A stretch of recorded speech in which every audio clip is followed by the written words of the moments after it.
Hello and good morning to you all. My name is Tyrone Knight. I'm here for TK24 Sports. And on today's show, when I get to it, give me one moment, I'll turn the lights on. Silly me. And it should move. Where's my second light? Here it is. Second light's on. Okay, we're back. We're back. Okay. Yes, I'm here very casual today. I'm doing my Arteta flex in a white t-shirt with some jogging bottoms on. But today, we're here for the second year appraisal of Mikel Arteta. And at the end of this appraisal, we need to decide if I should offer him a extension to his contract, which is due to expire at the end of next season. So, as you're here today, as my guest panel, we're here to judge one, the feeling about Arteta when I brought him into the club, two, the transfers, three, management, four, gameplay, and five, the future. What is the future for Mikel Arteta and ourselves? Me being, of course, the owner and chairman of Arsenal Football Club. Bought it from Arsenal from the Croncase for a great price. But I'm here to discuss this. Okay. The feelings of about Mikel Arteta coming into the club before I became the owner, I was excited. I was really excited. They got rid of Emery. They fired Emery because of the lack of performance and the way the fans were starting to feel. So they brought in Mikel Arteta, Stan Kroenke, Josh. They felt from talking to him, they was very impressed with his style of speaking, management engagement, of what he can do and what he has done when he was at Manchester City. As I was at my home at the time, sitting down, clapping when he done his first press conference, talking about the non-negotiables such as tolerance, being a great ambassador for the club that you represent, that everyone has to stick together. The fans have to come together because you remember when he was talking like this, he said, you got the fans, you got the club, and they must reunite together to become one in order to win. That was also one of his non-negotiables. Now, I would say he has ticked a couple of those boxes. One being the non-negotiables, because we're going to talk about that in number 3, the management. So, in the first part, the feeling about Arteta coming in, I think it's still mixed. And being the owner of this club, I need to make these decisions very quickly. I need to figure out what's best for the club. Is it the fans' feelings or is it the club going forward? And at the moment, I'm split because it's great having loyal supporters. And it's great for fans to get behind a manager that they can believe in. But it's also good for the club, as me being the owner, as to who I think is going to be best for the club. Because I get to see this day in, day out. You guys don't, unfortunately. You get to see it on a 3 p.m. on a Saturday afternoon, maybe a Thursday, if you're in the Europa League, or a Sunday or Monday. But you get my point of where I'm going with this. I do think that Arteta has done great for us. I do think Mikel has come in and shown a great professionalism around the club and putting structures in place that or let's just say you unfortunately just don't get to see. You get to hear snippets here and there and everywhere. But some of those stories that do come out have not been true. I do feel Mikel has actually got us success since Arsene Wenger has gone. He has brought us the FA Cup. If you have a short memory loss, he did do that. So the feeling about Mikel Arteta coming in so far, I think, has been mixed, but somewhat a good vibe so far. So let's go on to number 2, the transfers. How has Mikel Arteta dealt with transfers before I got into the club? Not with my money, but with Stan's money. I think he done okay. We're going to give him, on this case, actually, second part, we're going to give him a 6.5 out of 10 so far of the feeling of regarding Mikel Arteta. The second part, we're going to give it a 5 out of 10 so far for the transfers. And I'm going to explain why. From the outside looking in, because again, I'm here just to judge to see if I'm going to give this man a new contract. So going on to the transfers, what do I feel? A 5 out of 10. And the reason why I'm going to give it a 5 out of 10 because his first transfer windows are not so great.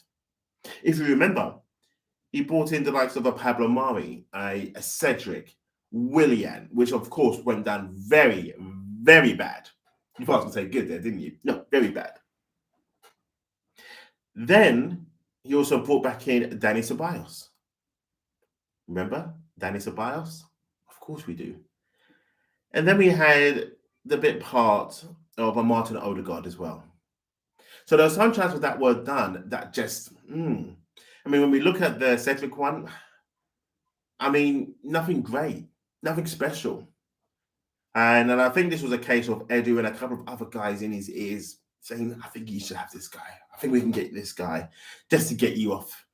I mean, talking to Mikel about it, I mean, he's very coy, and I can understand why, because the person I am, I'm the sort of person who will be thinking, well, if this guy is still here, why would I release my funds for this January transfer window coming up? So I can see he's very loyal and very protective, because I think he's trying to save himself as well. But anyway, again, 5 out of 10 for these transfers. But when we look on his second part of his summer spending this time, he came. I was there in the background listening to this noise because, of course, I was part of the takeover. And he was saying that he needed more money to compete. Plus, he also wanted to get rid of some players as well, which we're going to get onto. But when we judge this now, we look at the players that he has brought in, such as an Aaron Ramsdale, a Tomiyasu, a Tavares, a Ben White, Samuel Lokonga, and of course, bringing back in permanently now, one and only Martin Odegaard, the locksmith. So I look at that and I give it a 5 out of 10, but he did make some key decisions. Kolasinac is gone. Saliba's gone out of the building on loan. May I add, on loan. So don't jump from me just yet. And then we've got the one and only, of course, Mr. Grumpy, Mr. I can't settle anywhere, Guendouzi, split with the fan base. And I can't get personal. Again, I can't get personal. But Guendouzi is gone. Then we said Kolasinac as well, didn't we? They got Mavropanos is gone as well. Mesut Ozil is gone. Soon to go, again, it's going to be Lacazette and then Aubameyang, and then, well, we're still talking about Eddie Nketiah getting a contract. But for the players that's gone out and for the players that's come in, I'm going to give him a 5 out of 10. Because I think the Willian one dropped it from being an 8 out of 10 to a 5 out of 10. And that's the one he should never have signed off on in the first place. Helping a friend out or whatever it was, he should never have signed that deal off. The Mesut Ozil one, I kind of get why he had to go in the end. Kolasinac, I get why he had to go again.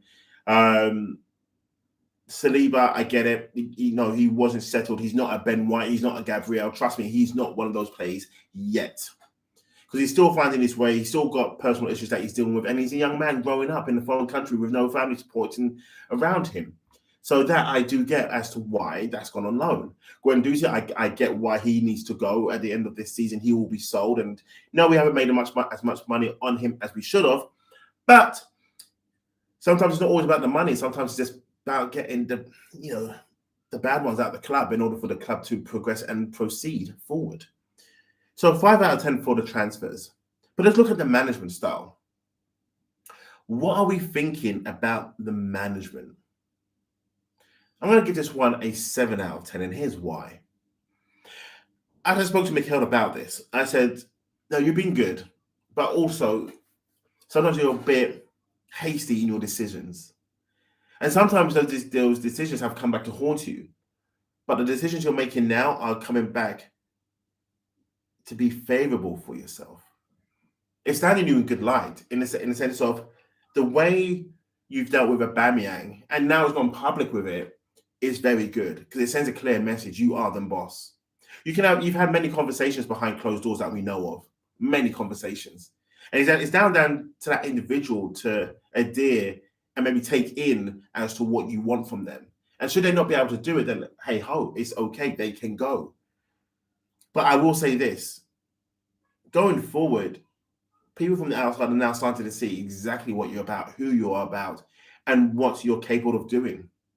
And that in itself is a 7 out of 10. That in itself, to me, says that Mikel Arteta, you know what, you're doing good. And thank you for the new viewer who's just tuned in. Please announce yourself as you're here for this appraisal of Mikel Arteta. Looks like they've gone, and then they've come back. Oh, they've gone. But I will say this.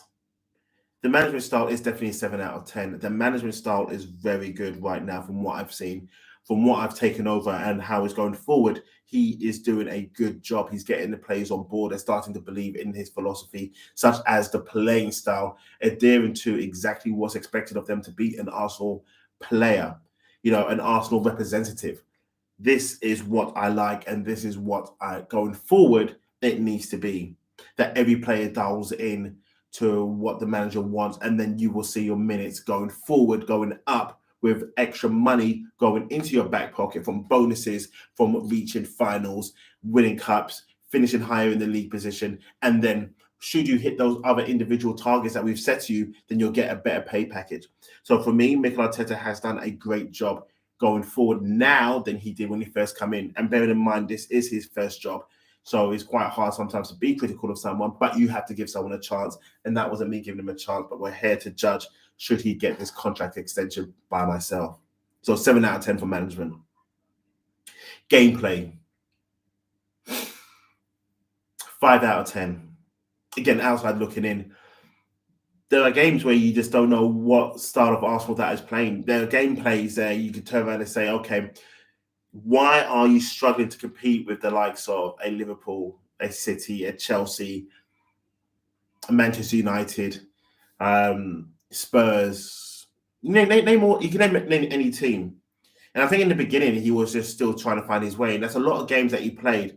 But then again, after speaking to him, I do understand as to why he tried to be very intricate into certain things, trying to shoehorn certain players into positions that were their positions, but they just couldn't play the way he wanted to play. Some of the players that we do have here at Arsenal are not as technical as they should be. And that's what we're addressing right now. We're getting more technical players in, players with more fire in their belly, who have better stamina.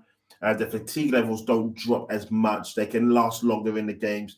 Try and get the younger guys to understand exactly how Mikel wants to play. And should they play that certain way, it can work. Some people believe he has the handbrake on to do most of these plays. He actually doesn't. It's just down to the players and how they interpret exactly what he wants from them and how they need to play. So, yes, 5 out of 10, I would actually give Mikel for the gameplay. I have seen improvements, very, very good improvements. But I have set him the goal, and the target now is to play not open, expansive football, but this expansive football with a bit more control of possession as well. Understanding that you can't always play from the back, and which is what I like to see, that the keepers now do mix it up. And Mikel himself tells him, push up, kick long if we need to. We may not win the first, but make sure we win the second duel. And this is what I like to see. I haven't told him that he has to stick with Granit Xhaka. The fans may not like it. He loves the idea of Granit Xhaka in the midfield. We're trying to get something to do with Partey to see how we can get him involved in the game more, just to make him speed up much faster. Xhaka could be the one who can slow the tempo down, but the moment that Partey gets the ball, he's got to be the orchestra. He's got to get that ball straight away and forward much quicker. So that's what we're looking at, the gameplay, 5 out of 10. The future. What is going to be the future of Mikel Arteta and Arsenal going forward? What do I see? This was my interpretation of it. The future's got to be much more bright.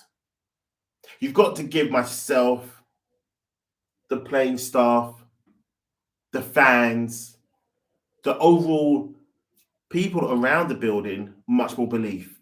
We have to be more positive going forward, and more structure on the pitch, understanding who is our best 11, and there's no shame in having a best 11 because those are the ones who's going to carry us forward. Apart from that, we need to know who's going to be our best supporting cast. With our best supporting cast, you can come in and make the scene better. Once in a while, you're going to drop one out, put one in, not drop 3 out and put 3 in. We don't want that sort of disruption. What we want is a core on the field. So when that first 11 takes the field, we know those are the guys who's going to win us a game. Now, when it doesn't go to plan, because sometimes not everything goes to plan, what can we do with our supporting cast to come on and flip it, change it, and make it better? We want to see Arsenal challenging for the league. We want to see Arsenal challenging again back into Europe, and I'm talking about the top echelon of Europe, the Champions League. So I've tasked Mikel Arteta to do that, and that's for this season, and this is where you're now seeing the push. Because in order for Mikel to get this next contract, he has to get us back into the Champions League, not the Europa League. I'm talking about the Champions League. That's his target. That's the remit. So this is why I'm here to announce today that Mikel Arteta's target is to get back into the Champions League, and I will fund him in the January transfer window to make this possible.